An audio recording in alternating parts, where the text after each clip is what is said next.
Hey there, it's Barbie Vedhorn, Finding Fine Chocolate, and today I'm coming to you from Franz Chocolates at U Village in Seattle because I thought it would be a really fun place to record this time. I want to talk with you about origin, specifically Ecuadorian chocolate.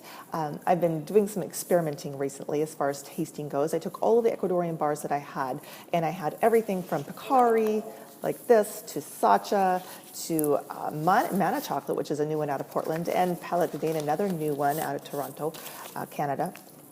And I lined them all up, and I wanted to taste the similarities between the bars. Now, I know that there's so much more that goes into a fine craft chocolate bar.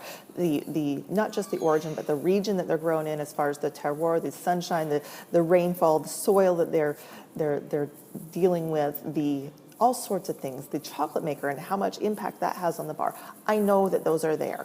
But what I want to focus on is the similarities, regardless of all those other things, of just Ecuadorian chocolate. So if I walked into a chocolate shop and I wanted to buy a bar from Ecuador, what would I kind of expect? What would the similarities be?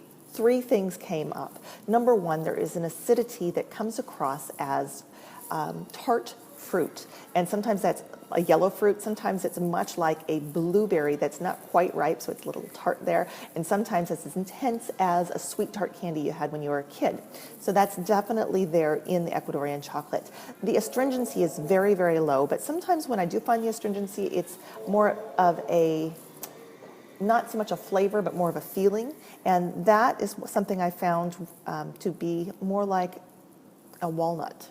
That makes sense. The feeling that you get in your mouth from a walnut. Stringency, again, is very low, and bitterness was very low. Bitterness typically presented itself such as you would have in coffee, so it wasn't a terrible bitterness. It was something that was more familiar to my palate.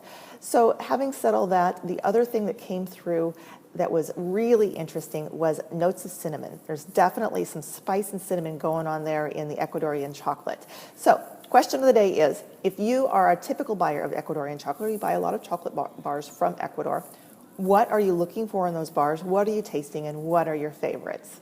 Thanks so much. I hope to talk with you about chocolate very, very soon.